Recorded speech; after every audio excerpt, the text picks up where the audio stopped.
আসসালামু আলাইকুম গাইস, কেমন আছেন আপনারা সবাই? আপনাদের জন্য আমি আজকে একটা কোপ্তার রেসিপি নিয়ে আসছি।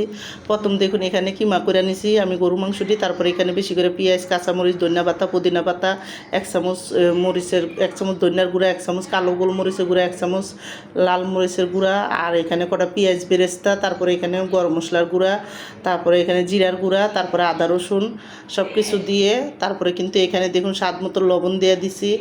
আর স্বাদ মতো লবণটা দিয়ে 1 চামচ ঘি দিয়ে দিছি, আমি একটু বেশি করে ঘি দিছি এখানে 1 চামচ। আর এখানে আমি একটা লেবু চিপড়ে দিছি, আর লোকে এখানে আমি পাউরুটির গুঁড়া দিছি 1.5 গ্রাম।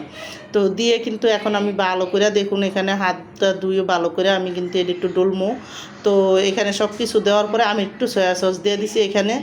সয়া সসটা দিয়ে তারপরে কিন্তু আমি এখানে দেখুন সুন্দর করে একেবারে ভালো মতন মশলাটা আগে ডলমো পেঁয়াজের সাথে, ডললে একেবারে বেশি করে করবো। আমি কিন্তু এখানে গরু মাংস কিমাটা নিছি, আপনারা মুরগির মাংস কিমা দিয়েও বানাইতে পারেন। তো এটা যত ভালো করে বিস্কিটের গুঁড়া হোক আর পাউরুটির গুঁড়া হোক দিয়ে ভালো করে করবেন, তাহলে কিন্তু অনেকখানি হইব। তো আমি দেখুন এখানে ভালো মতন ডললা এখন হাতের ভিতরে পাতলা করে নিমো একটা নিয়ে একটা করে ডিম দিয়ে আমি বানাবো। আমি যেতটুকু মাংস নিছি এরা অনেকটি রয়ে গেছে আমার। তো আমি কিন্তু এখানে 3টা ডিমেরই কোপ্তা বানাবো। তো দেখুন এখানে সুন্দর মতন আমি কোপ্তাটা ভালো করে কিন্তু একসাথে করে মিলাই দিছি। আর গরুর মাংস কিমাতে একটু চবড়িও রয়েছে এখানে, এই জন্য কিন্তু পরে একটু আমার তো একটু পাতলা করে দেওয়াতে একটু হয়ে গেছিলো।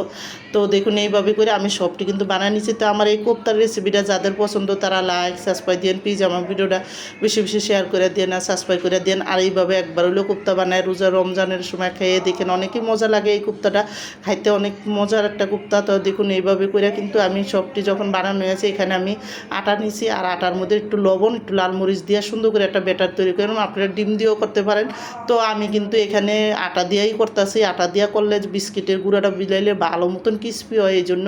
তো দেখুন এখানে আটা ভিতরে চুবাই আমি বিস্কিটের গুঁড়াটা ভিতরে সুন্দর করে কিন্তু মিলাই দেবো, আর বিস্কিটের গুঁড়াটা দিয়ে সুন্দর মতন করে আমি কিন্তু একটা সাইডে সবটি রেখে দেবো। তো আমার এদিকে দেখুন সবটি 1.5 গ্রাম দিয়া 3টা করা হয়ে গেছে। আর হয়ে গেলে এখন আমি সুন্দর করে তেল দিছি চুলার মধ্যে, আর তেলটা গরম করে কিন্তু দিবেন। তেলটা গরম করে দিলে তারপরে কিন্তু সুন্দর মতন হইব।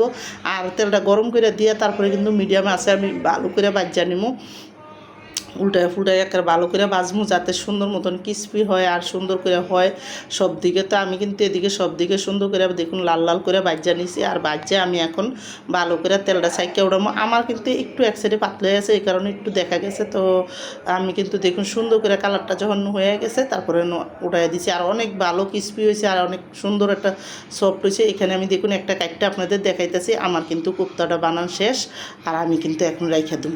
তো দেখুন এখানে আমার কোপ্তাটা বানান পুরো হয়ে গেছে, রেখে